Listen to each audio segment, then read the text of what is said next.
welcome back to Imperium. So our today's lecture is gonna be on the control statements, that is if, else, switch case, etc.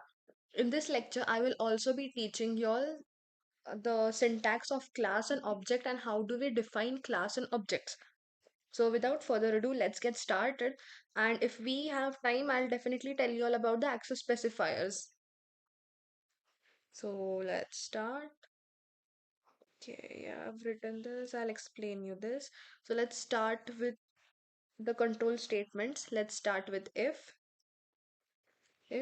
So I'll give you the syntax, and this is how the if statement is written. We write if condition, curly brackets. That's it. This is the syntax of if. Let's check syntax for if else. If else. For that, we write if condition, curly brackets, your code. After the ending of if, we write else, condition, again curly brackets,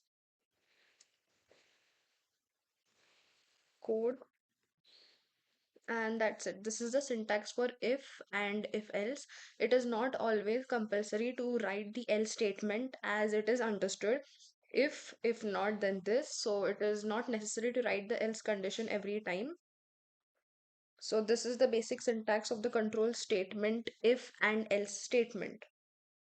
Now let us no. I'll give you the code for switch case. Let's understand switch case with the help of the code itself.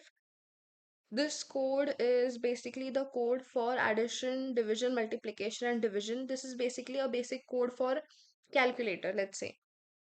So I'll explain you the code and you all will understand the switch case with the help of this code.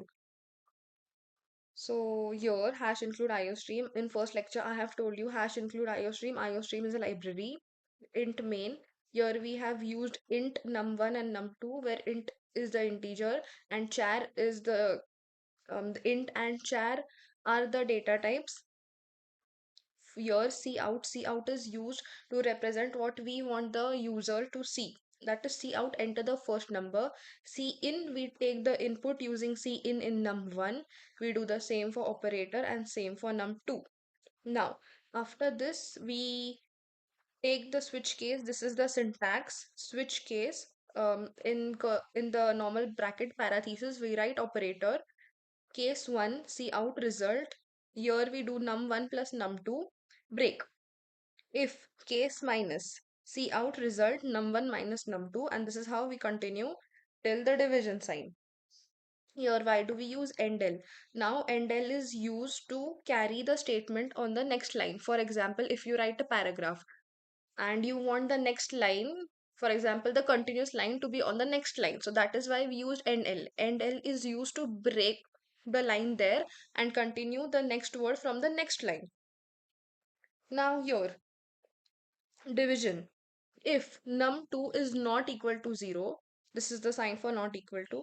If num2 is not equal to 0, cout result num1 divided by num2. Else, cout error division by 0. Now this is if it is not equal to 0, do the division, and if it is equal to 0, then show this condition. Break. In the switch case, there is always a default statement. Here the default statement is out error invalid operator. This program might seem a bit complicated, but this is very easy if you all understand. This being the very first program, you all might feel this is a bit confusing, but you all will get a hold on this eventually. Make sure you go through this program. This is a easy program, just you need to understand this program. It is a small program. So this is the basic switch case program. With the help of switch case, we have made a small calculator. Let's see, let's compile this and run.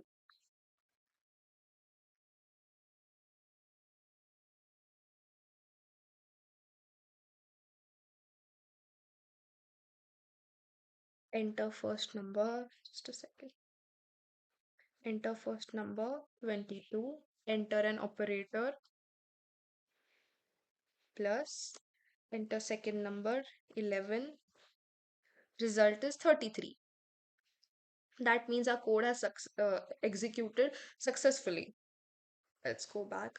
So this is the switch case code. I hope you all go through this code. This is not a very difficult code, but it is easy. It is very easy if you'll understand. Just go through this, and this is how a switch case is written. This is how a switch case is written. Make sure that you go through the sum. It is very easy. Now let's get back and let's get started with class and object. So what is class and object? Class is an user-defined data type. It is used to create a new data type. And objects are created as that of the class, where objects are the basic runtime entities. Now, this is a very theory thing. Let's not get into theory. This you all will understand eventually with the continuation of lectures. So let me just give you all the syntax how to define a class and how to define an object. So let's start. Let's see first the syntax of class. Class, e.g. Let's say we take a class name e.g. This is how you define a class. You write the class keyword in front of the name, curly brackets, enter, access. So let us start with the syntax of class. So what is basically a class and object? We have discussed what is class and object. A class is a user-defined data type and the objects are created as that of the class. So let's see the syntax of class now. Syntax of class. Okay. So your class example, curly brackets, access method,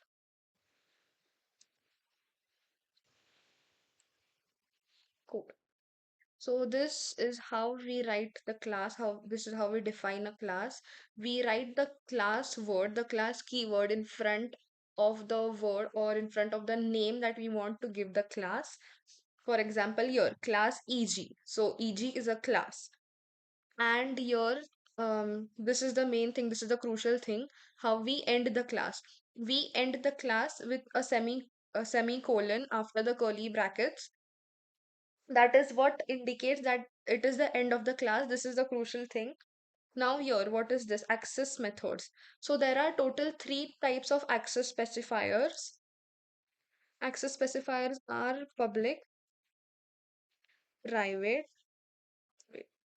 public, protected, and private. So we'll talk about this later. First, let's see the syntax of object and then we'll come to access specifiers.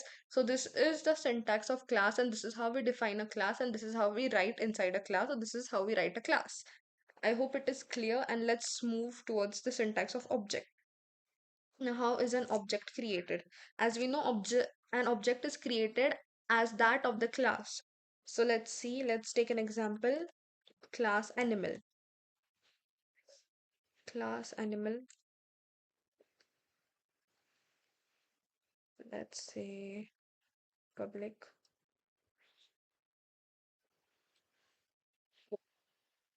Okay, here the class is ended. Int main.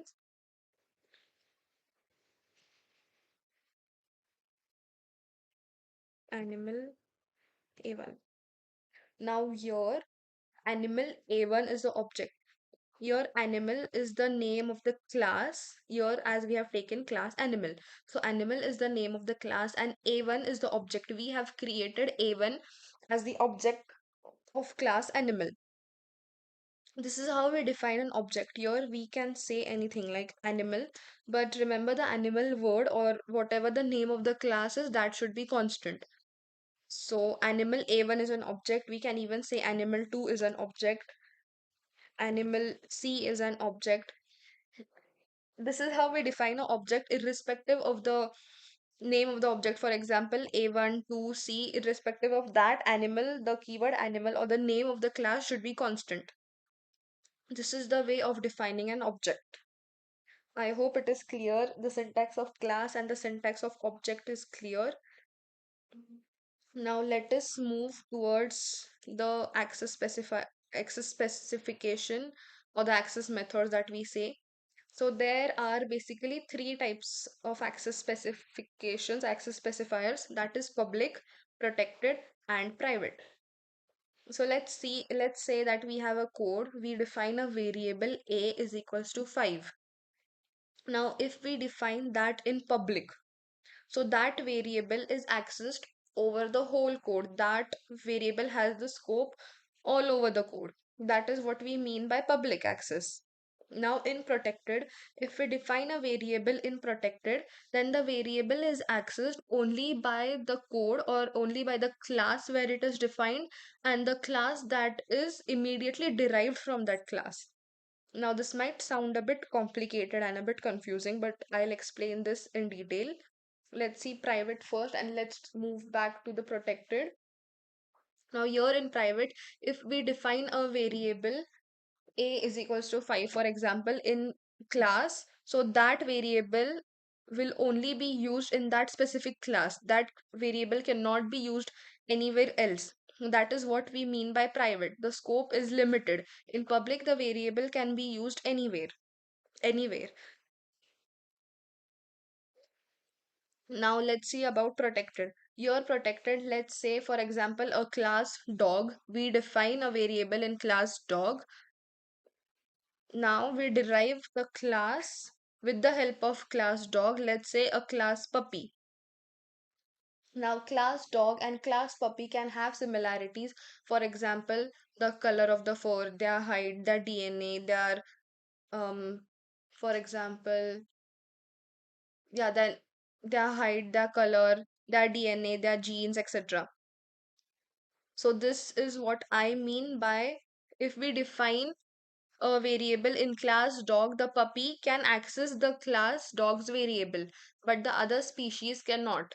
This is what is inheritance. You all will get a brief idea about inheritance when we talk about inheritance in the further upcoming lectures.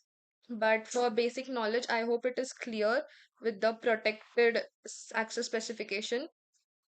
Let's go through this again. In public, the variable can be accessed anywhere in the code. In protected, it can be accessed only where the variable is defined, that is in the class where it is defined, and the class which is immediately derived from that class. In private, the variable is accessed only where the variable is defined, only within that specific area. So that is it for today. I think let's stop here for today and make sure that you go through the switch case code, which is not very difficult, but if you're very sure, if you understand this code, it is very easy code.